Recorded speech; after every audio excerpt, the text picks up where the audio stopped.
¿Cuándo explotan las burbujas financieras? ¿Es posible salirte a tiempo de estas con beneficios en un mercado altamente especulativo y manipulado? Hoy en este vídeo vamos a responder a estas dos preguntas que te acabo de hacer. Este es un vídeo que me hace muchísima ilusión hacer y me parece muy importante, porque cuando nos estamos planteando hacer algo con nuestros ahorros o invertir para poder llegar a mediano o largo plazo con unos ingresos pasivos, entrar en una burbuja financiera y meter tu dinero ahí hace que la probabilidad de que lo pierdas absolutamente todo sea muy alta. ¿Y qué pasa si entras en una burbuja financiera y lo pierdes absolutamente todo? Bueno, no solamente vas a perder ese dinero, sino que también va a acabar minando tu moral y va a hacer que cojas como una especie de asco a todo el tema de la inversión. Esto es muy peligroso, sobre todo por el daño psicológico que puede hacerte a ti y puede hacer que deseches toda idea de invertir. Si repasamos las características de las burbujas financieras y que estas son transparentes, frágiles, que se hinchan y explotan, ¿cómo realmente vamos a poder identificar si estamos en una burbuja financiera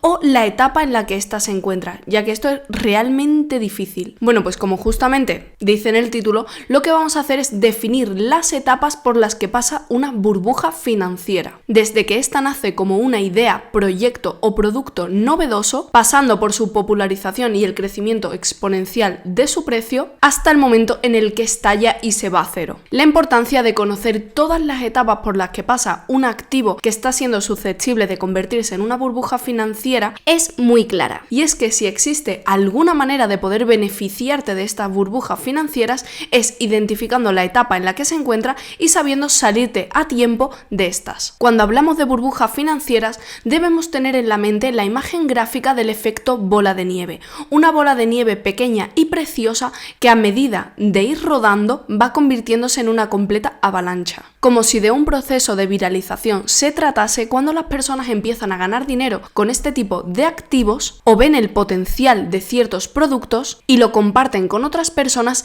esto va haciéndose cada vez más grande. Es decir, cuanta más exposición, más personas implicadas y más grande es la burbuja. Ahora sí, ya vamos con las etapas de una burbuja financiera. La primera, al igual que todos los activos, productos o bienes, empieza con el planteamiento. En esta primera fase se va dando a conocer el producto financiero y los primeros inversionistas empiezan a apostar por esta idea, proyecto o activo novedoso. En el caso de que no se trate de una estafa, las personas que comienzan a invertir durante el planteamiento y saben salirse a tiempo, salen con muchísimo dinero, con todo el dinero de las personas que han entrado posteriormente. En la segunda fase se produce una ligera subida de los precios. Normalmente es un aumento lento y constante, casi imperceptible para la masa. Hasta este punto no hay ninguna diferencia entre un activo normal y corriente y un activo que termina convirtiéndose en una burbuja. Lo que va a determinar que se convierta o no en una burbuja es que su precio crezca tan exponencialmente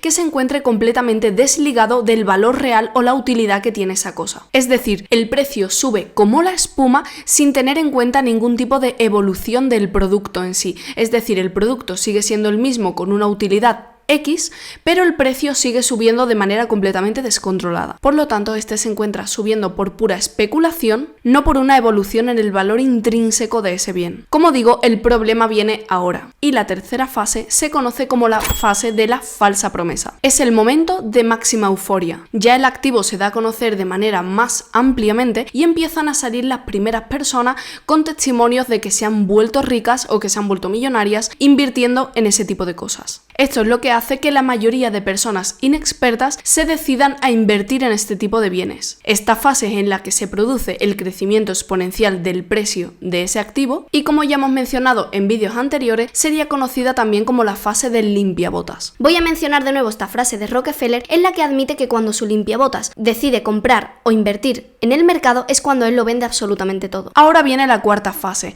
Esta fase sería prácticamente imperceptible para las personas inexpertas en la inversión y es cuando los inversores profesionales deciden abandonar ese activo, conocida como la fase de el abandono del mercado. Es cuando los expertos venden con gigantes beneficios y sembrando la incertidumbre, tumbando parcialmente el precio. El escenario de huida de estos inversores expertos o personas que ayudaron a generar esa burbuja financiera hace que se desate toda una tormenta en el mercado y la mayoría de personas empiezan a entrar en pánico. Esto da lugar a la cuarta fase. Como no puede ser conocida de otra manera, la fase del pánico. En este momento las personas empiezan a vender absolutamente todo lo que habían invertido en ese activo por el miedo de que se vaya a cero y perder absolutamente todo lo que habían depositado. En este punto la oferta empieza a ser mucho más grande que la demanda y el precio no tiene freno hasta llegar al suelo. Quiero recalcar que en esta cuarta fase hay una avalancha de noticias negativas en torno a ese activo que hace que todavía caiga muchísimo más el precio. Bueno, este ha sido un breve resumen sobre todas las fases y la evolución por la que pasa una burbuja financiera. Sí es cierto que no todas las burbujas son iguales y que los factores que hacen que un activo termine convirtiéndose en una burbuja económica o financiera son muy variables. Pero no podemos subestimar la importancia de conocer este tipo de características o fases por la que pasa una burbuja financiera antes de plantearnos invertir. También hay que decir que invertir en este tipo de burbuja financiera o activos novedosos que terminan convirtiéndose en una burbuja son muy tentadoras, sobre todo para las personas que no tienen experiencia previa en la inversión. En definitiva, podríamos decir que son altamente peligrosas por dos factores, y es porque son extremadamente atractivas para inversores inexpertos y por otro lado son casi completamente impredecibles. Espero que te haya gustado este vídeo y que me dejes en comentarios qué te parece todas estas fases y si crees que podríamos estar viviendo en la actualidad algunas burbujas financieras. Me gustaría también que compartieses este vídeo con aquellas personas que crees que pueden estar en riesgo de invertir en activos altamente especulativos y que son susceptibles de convertirse en una burbuja financiera.